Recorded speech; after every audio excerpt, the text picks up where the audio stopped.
Hello, and welcome to Confesta.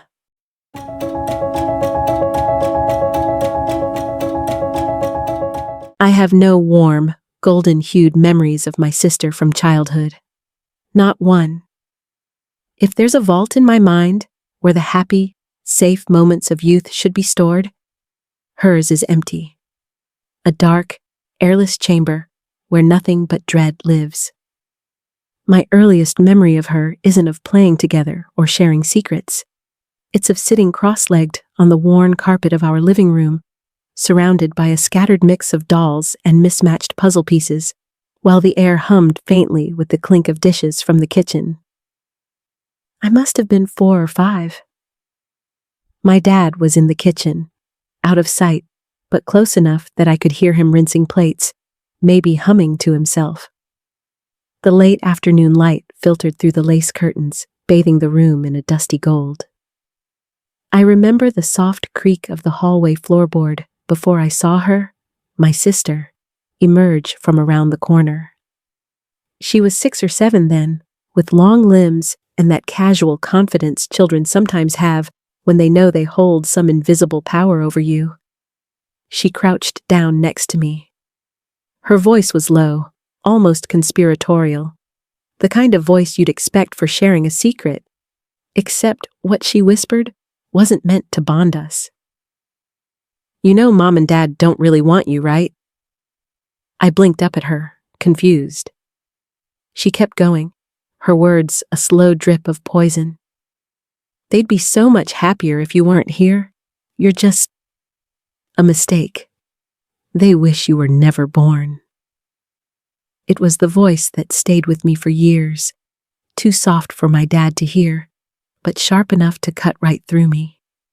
Something about the way she bent her head close, her breath warm on my ear, made it feel like these were forbidden truths. And because I was just a child, I believed her.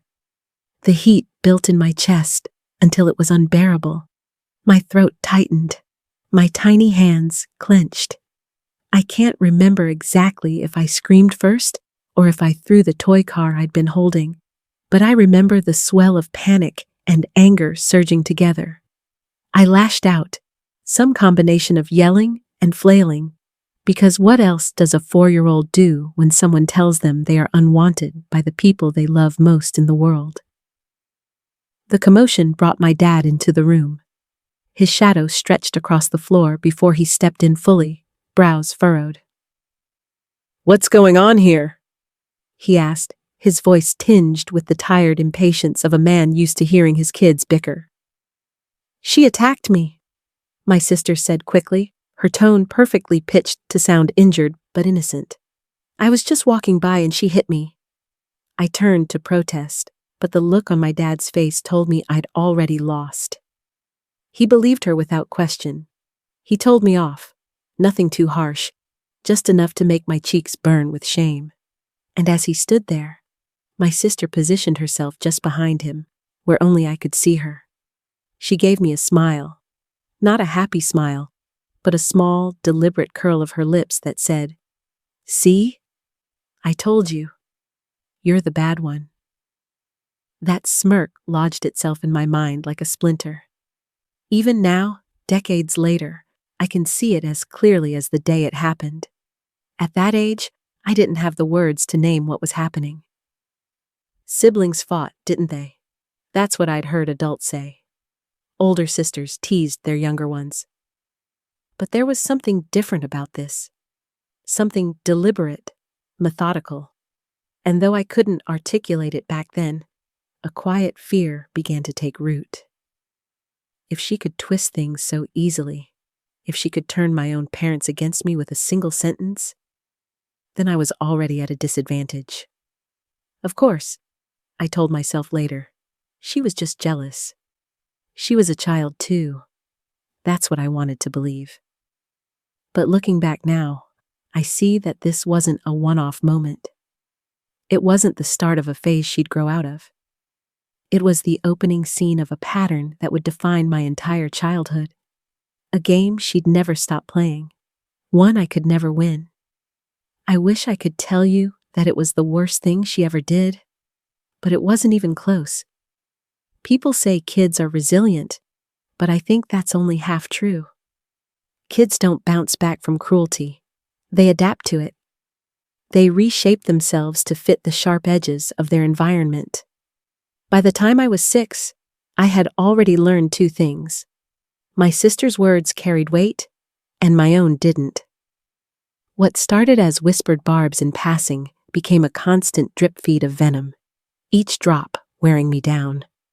She had perfected her timing, catching me when no one else could hear, delivering her little speeches like they were gospel. The content rarely changed. You're unlovable. Nobody wants you. You ruin everything. And every time, the delivery was steady, matter of fact, as if she were stating the weather. When you're a child, repetition carves truth into your bones. After years of hearing those things without anyone contradicting them, I didn't just believe her. I knew she was right. My self-image wasn't something I built. It was something she constructed for me, brick by brick, and she made sure every brick was cracked.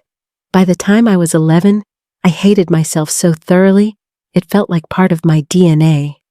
I wasn't just shy. I was convinced I was an unwanted burden. The idea of anyone liking me felt absurd. I carried it like a secret, even though it leaked out in every way I moved and spoke. School was a minefield. I kept my head down in the hallways, eyes fixed on the floor tiles, my stomach coiling at the thought of having to speak in class.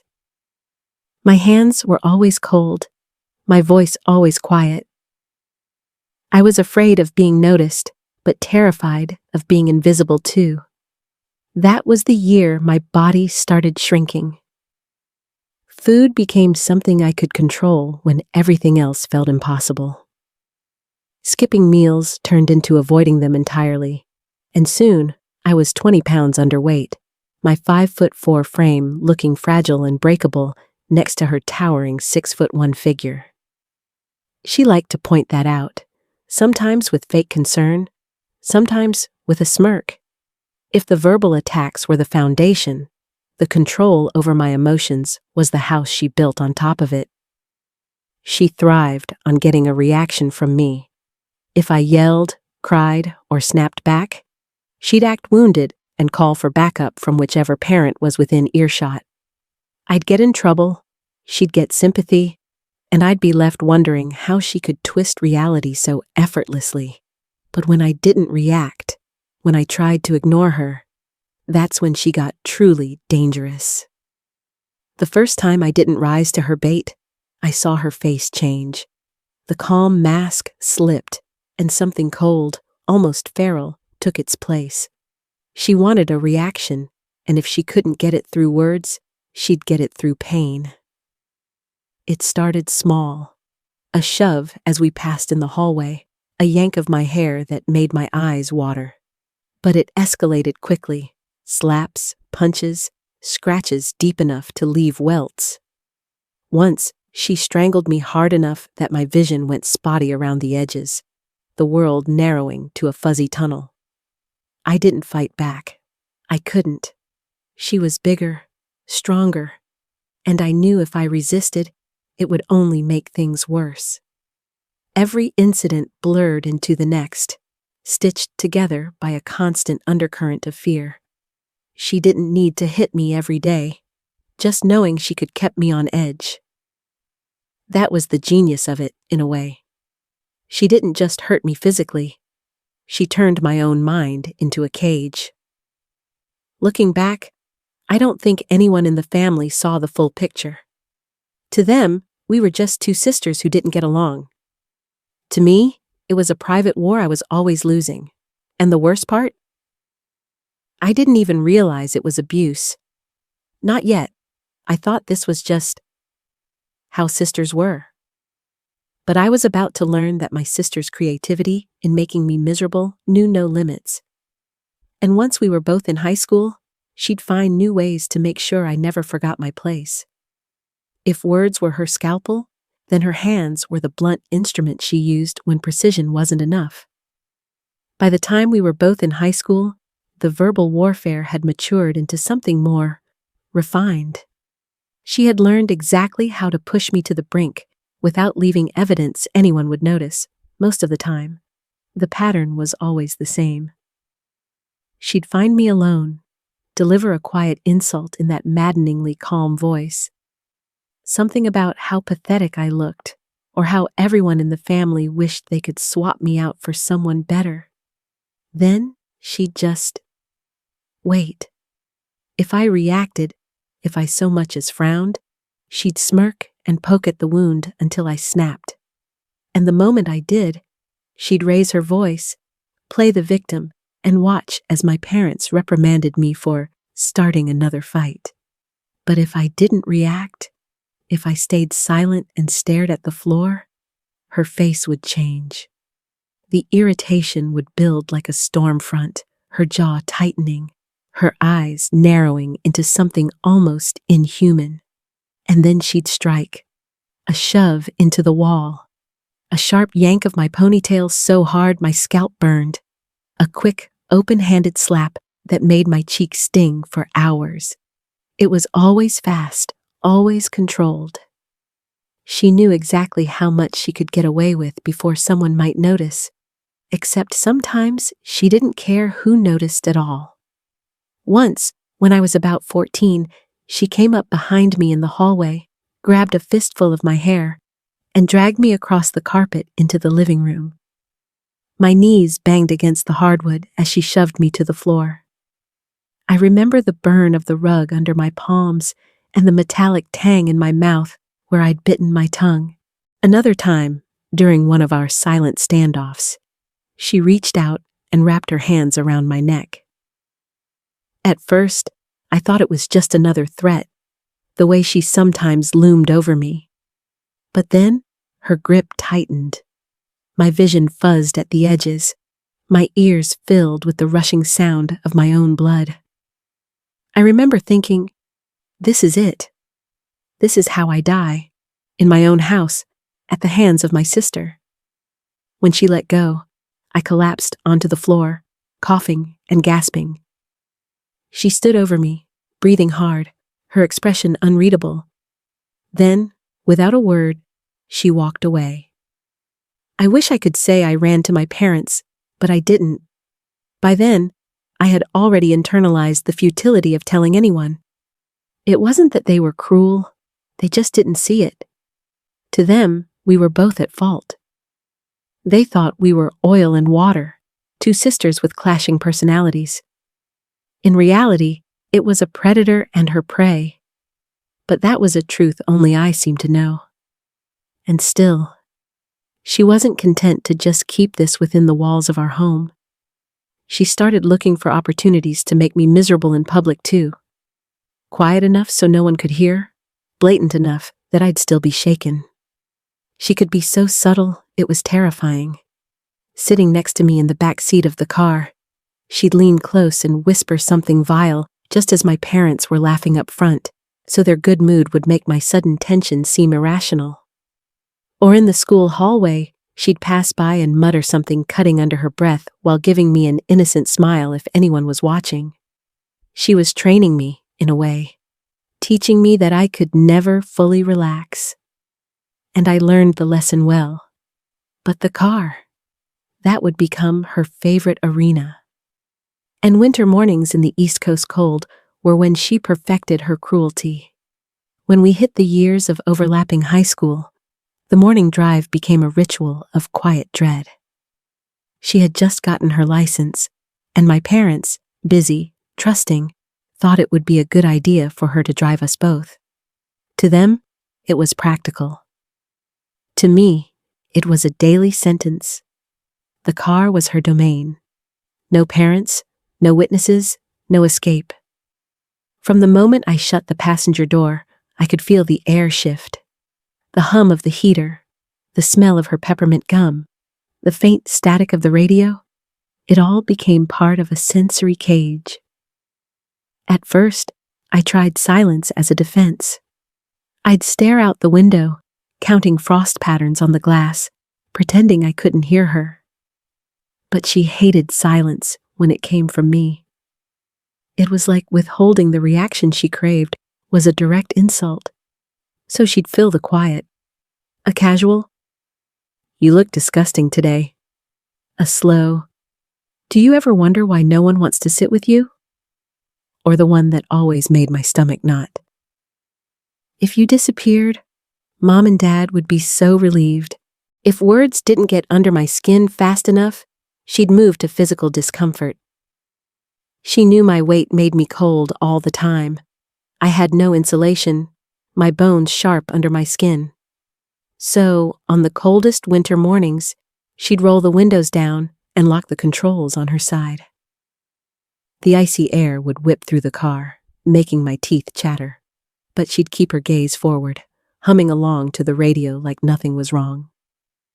One morning, snow was still falling in thick, wet clumps, clinging to the windshield. She cracked the window anyway, and the wind needled my cheeks until they burned.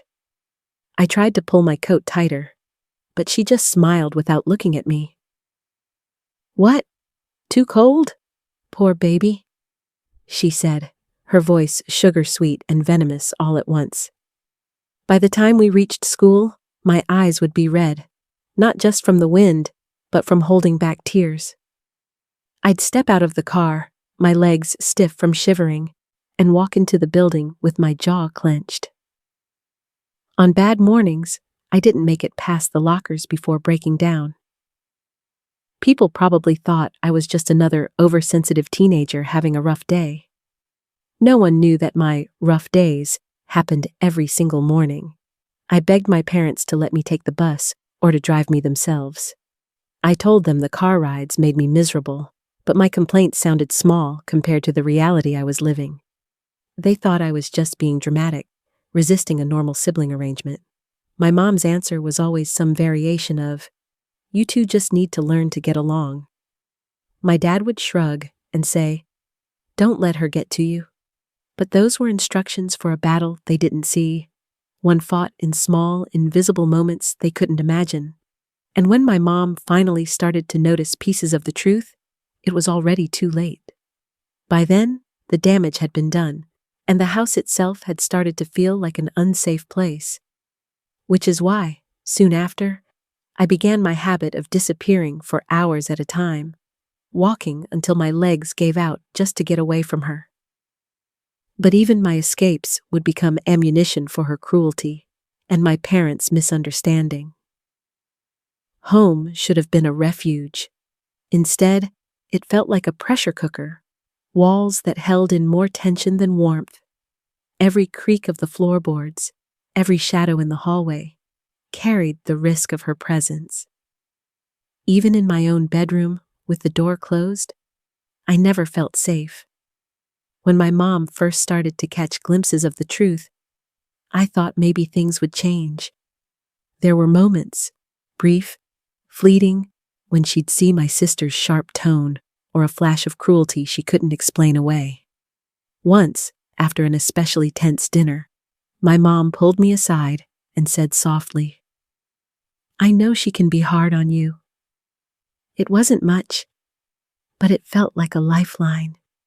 She even went so far as to quietly plan for the two of us, her and me, to move into my grandmother's house for a while. I remember the night she whispered it to me in the kitchen, her eyes darting toward the living room where my sister sat. I clung to that hope like it was oxygen, but the move never happened. I don't know if it was money, logistics, or just my mom's way of shutting down when things got too overwhelming, but the plan evaporated without explanation. She went back to pretending everything was fine, and I went back to pretending I wasn't unraveling. So, I found my own escape. I started walking, long, aimless walks that lasted 4, 5, sometimes 6 hours. I'd wander through streets I didn't recognize, past shuttered storefronts and crumbling sidewalks, letting the monotony of movement quiet my mind.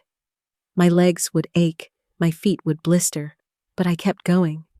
Sometimes I'd end up in neighborhoods people warned me about, places with broken streetlights and the low hum of tension in the air. I didn't avoid them. If anything, I sought them out. I told myself I was just exploring, but deep down, I knew I was hoping something would happen. Something that would end the constant dread I lived with at home. A stray bullet, a wrong place, wrong time situation. Even a stranger's cruelty felt less suffocating than hers. A few times, I walked so far my body simply quit on me.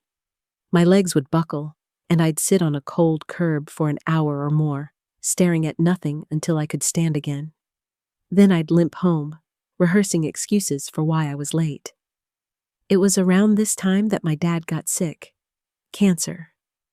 The word itself seemed to drop into the house like a stone in still water, sending ripples of fear through all of us. But my sister found a way to make even that about me. One night, as I came in late from another walk, she was waiting. Her arms were folded, her eyes sharp.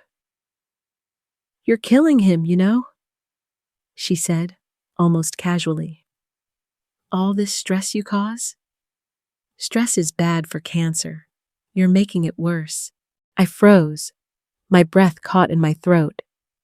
I wanted to scream that I was only staying out to avoid her, that I wasn't doing drugs or causing trouble, but I knew what would happen if I tried. She'd twist it, just like always, and I'd be the one on the defensive while she slipped into the role of the concerned daughter. My parents, already worn thin by fear over my dad's health, believed her. They thought my walks were acts of rebellion, not desperation. They looked at me with worry edged in disappointment, and I swallowed the truth because I knew they wouldn't see it. My dad eventually recovered, thank God. But the damage her words left in me was harder to treat, because by then, she'd already poisoned the one sanctuary I might have had. My family's trust. And she wasn't finished yet. She still had one more weapon to sharpen.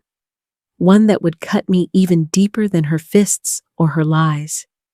It came in the form of a little boy with wide eyes and a heart she knew exactly how to manipulate. When my little brother was born, I was 6 years old. I remember the day vividly, my mom holding this tiny warm bundle wrapped in a soft blue blanket, the house smelling faintly of baby powder and laundry detergent. I remember leaning over the couch to get a closer look, my small hands gripping the fabric as I tried to peek at his face. He was so small, so impossibly delicate. Before I could even get close enough to touch him, my sister swooped in. She was all smiles and excitement, her arms already reaching out. She cooed over him like she had been waiting for this moment her whole life, pressing her cheek to his, whispering how much she loved him. And then, while still holding him in that tender, protective way, she turned her head just enough to look at me over his tiny body. The smile stayed on her lips, but her eyes shifted, cold, calculating. "See?" she whispered, so quiet only I could hear. "This is what it's like when someone actually wants you around." It was brilliant, in a way, using love for someone else as a weapon against me. Every hug she gave him was a reminder of what I'd never get from her. Every time she ran to him when he cried, she made sure I noticed the difference. At first, I thought he was too young to understand, but as the years went on, I realized he saw more than I gave him credit for. He noticed the way her voice softened for him and sharpened for me. He caught the way she'd praise him openly and tear me down in private. And though he didn't say much then, maybe because he was just a kid himself, there was a quiet awareness in his eyes when he looked at me. Meanwhile, my sister's life outside the family seemed charmed. She was tall, beautiful, whip-smart. Teachers adored her. Classmates gravitated toward her. She joined clubs, excelled in sports, and collected accolades like it was effortless. She was the golden child, the one who made our parents beam at parent-teacher conferences. I, on the other hand, was the shadow she stepped over to get to the light. By high school, I was all angles and hollows. my underweight frame lost in oversized sweaters. I was quiet to the point of invisibility, avoiding attention, because attention often led to pain. To anyone looking from the outside, the contrast between us was almost comical. Her, the picture of achievement; me, the awkward, withdrawn sibling who couldn't seem to get it together. And that's what I could never fully understand. Why the jealousy, or whatever it was, never faded. In the beginning, I could tell myself it made sense.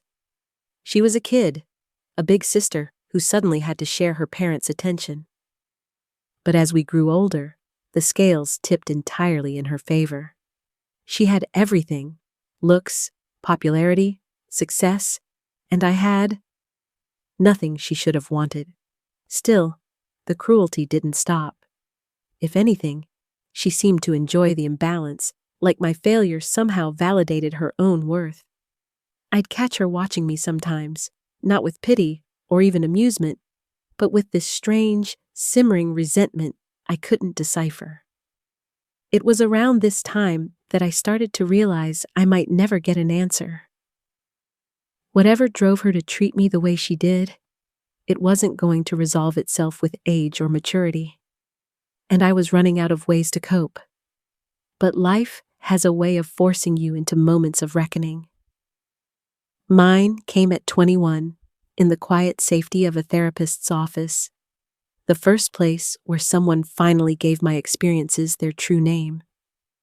I was 21 when I finally heard the words that shifted the ground beneath me. This was abuse. It was my third therapy session. I'd been circling the subject for weeks, giving my therapist small, bite-sized pieces of my childhood like I was testing the water. I was careful, skirting details, softening the edges. Because even after all those years, part of me still believed I was being dramatic, that it wasn't real abuse. That day, I mentioned the choking. I didn't plan to. I was talking about how my sister used to get physical sometimes, and the memory just slipped out.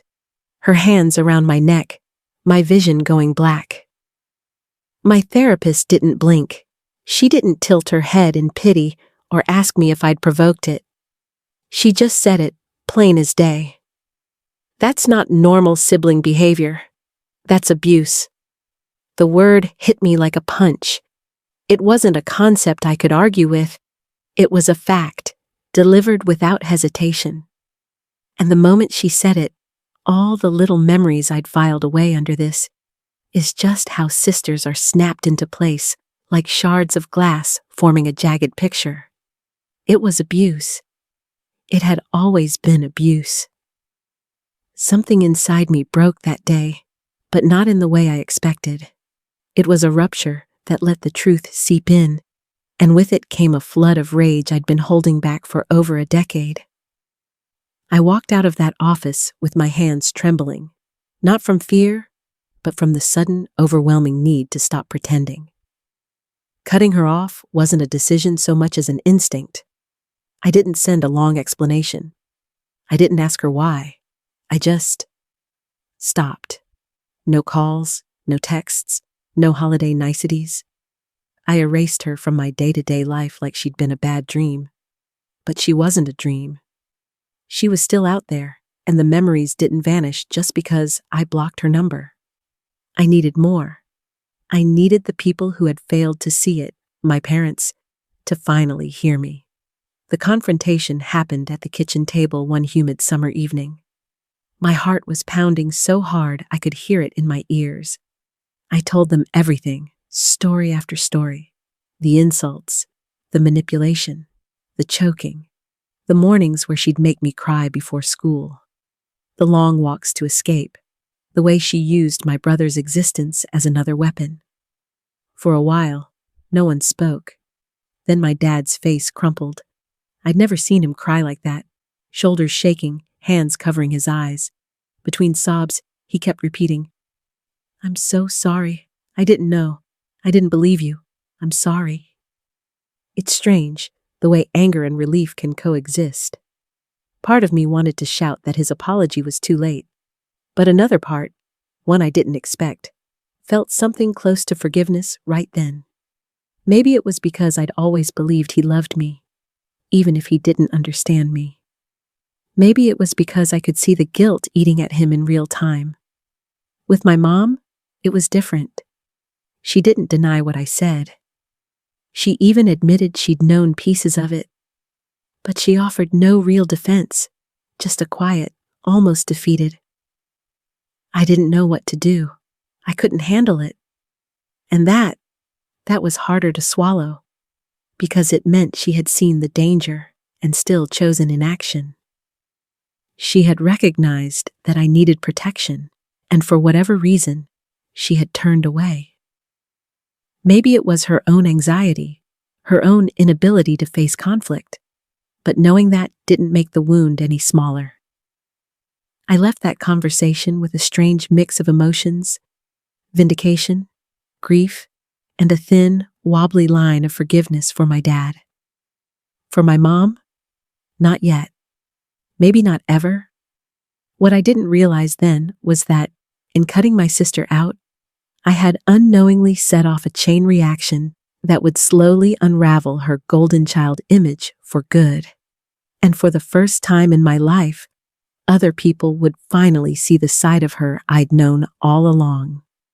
When I stopped speaking to her, I half expected retaliation, some grand act of vengeance or a smear campaign to the rest of the family. But what happened was quieter, stranger. She went silent too. No apology, no attempt to pull me back in.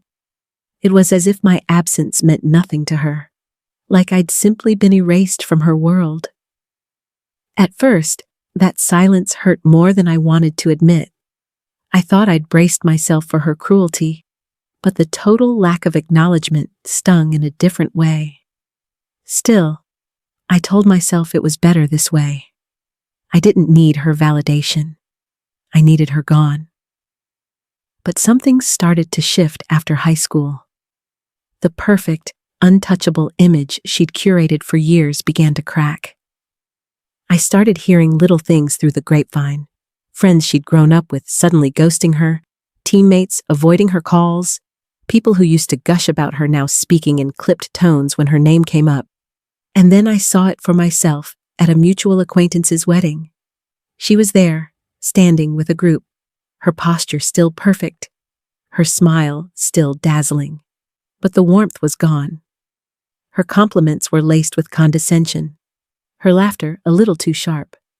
I recognized the tone instantly. It was the same one she'd used on me for years, only now she wasn't bothering to hide it from others. It was almost surreal, watching her cycle through people the way she used to cycle through me, turning on the charm, then slowly eroding their confidence with little digs and power plays. Except this time, the targets noticed. One by one, they began to pull away. It didn't take long for the pattern to spread. Within a couple of years, the sister who had once been surrounded by admirers was left with almost no one. Friends she'd known since childhood cut her off. Old boyfriends refused to speak to her. Even casual acquaintances started keeping their distance. I'd be lying if I said it didn't feel vindicating. For so long, I'd been the only one who knew this side of her existed. To everyone else, she was the golden child, the flawless one. Now, they were seeing the truth I'd been screaming into the void for years, but the victory was bittersweet. I didn't enjoy watching her life hollow out, not the way she had enjoyed watching me struggle. Instead, I felt something heavier, confirmation that she had always been this way, that there had never been a version of her who could have been my sister in the way I needed. It was during this unraveling that she made her next move, not toward me, but against the rest of the family. Slowly, she cut off our parents too. No calls on birthdays, no visits on holidays. The same silence she'd given me now stretched over them like frost. And then came the final break. My little brother. He was in his late teens by then, old enough to look back and piece things together. One day, without fanfare, he cut her off entirely. No explanation, no fight, just a quiet decision that he wanted nothing more to do with her. When he told me, I felt an unexpected warmth bloom in my chest. Not because he'd chosen my side, but because he had seen the truth for himself. We had both grown up under her shadow, but now, for the first time, we were standing outside it together. What I didn't tell him then, and what I still struggle to admit even now, is that even with her gone from my life, she still haunted me. Not as a person I had to see, but as a presence that invaded my sleep and dragged me back into that house over and over again. Cutting her out didn't mean cutting her out of my mind. If anything, her absence made the memories sharper, the edges of them less dulled by daily survival. With her gone, there was no new cruelty to focus on. Only the backlog of what she'd already done, replaying like a reel I couldn't turn off. I've been through other traumas. Sexual assaults, a relationship at 16 with a man twice my age that still makes my skin crawl when I think about it. But the nightmares that wake me up gasping aren't about those things. They're about her. Always her. In the most common one, I'm back in my childhood home. Everything looks the same. The worn carpet, the faint smell of my dad's coffee, the way sunlight slants through the curtains in the afternoon. I hear footsteps in the hallway, and before I even see her, my stomach drops. She's here. She's moving closer. In the dream, I'm not an adult. I'm me at every age at once, small, powerless, braced for whatever she's about to do. I try to call for help, but my voice doesn't work. And then she steps into the doorway and smiles, that same knowing smirk from when I was 4, and I wake up with my heart pounding. Sometimes the dream shifts. I'm an adult. But for some reason, I'm living at home again, and my parents are telling me I have to make it work with her. I can't leave. I can't escape. The walls close in, and I feel that old panic rising like I'm drowning in air.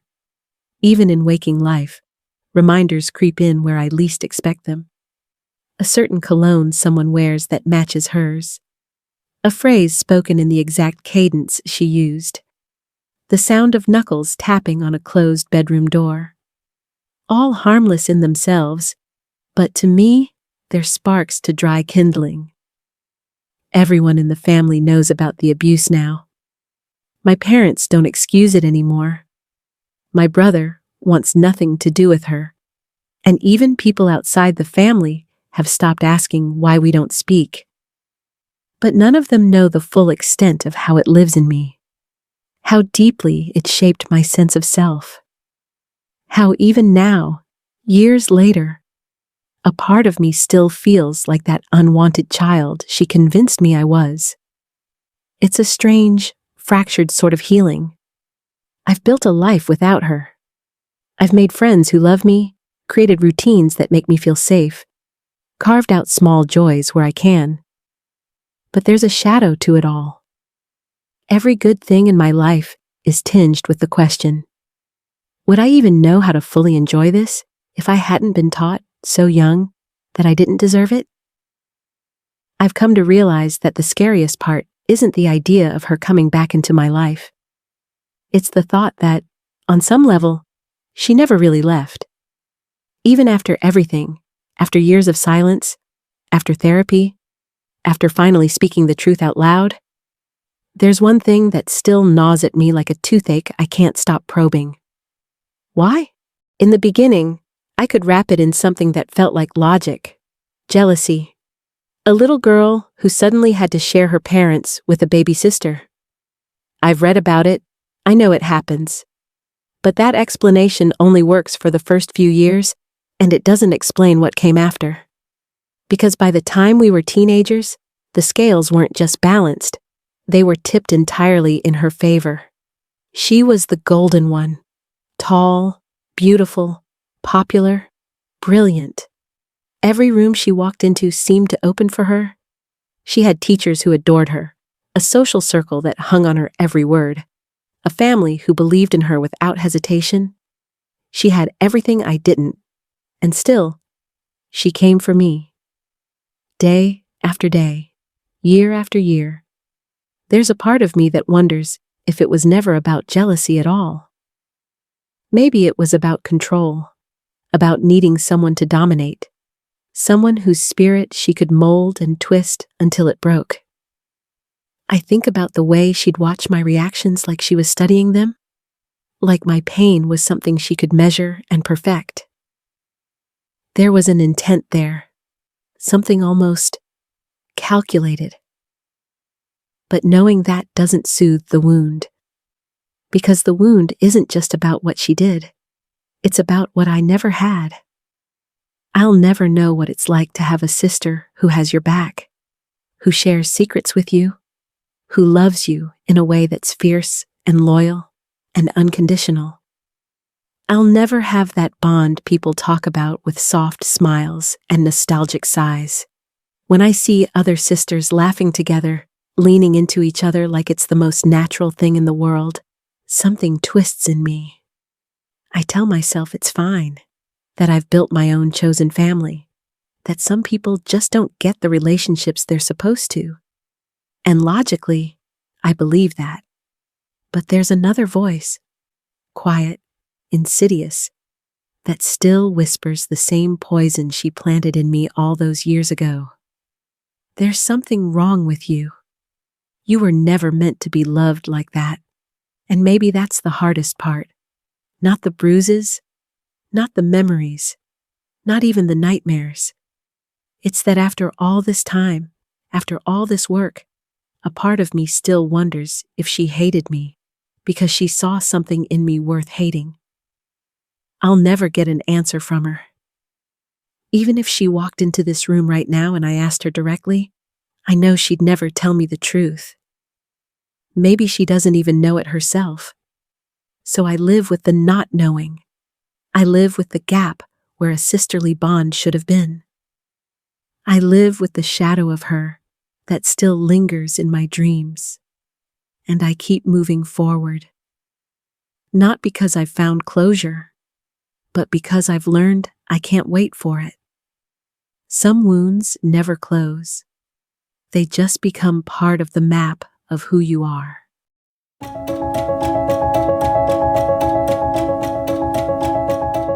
This story reminds us that abuse doesn't always come from strangers. Sometimes it comes from the very people closest to us. It shows how manipulation, silence, and favoritism can trap a child in years of suffering. But it also shows that healing begins when we face the truth, when we speak it out loud, and when we finally break the cycle of control. If you've lived through something like this, remember, your pain is real, and your voice matters. You are not alone, and you deserve peace. Thank you for watching Confesta and for being part of this space where true stories can finally be heard. If this story touched you, please share it. Someone out there might need to hear it today. And don't forget to like, subscribe, and turn on the notification bell so you'll never miss the next confession. Until then, take care of yourself, and remember, every story matters.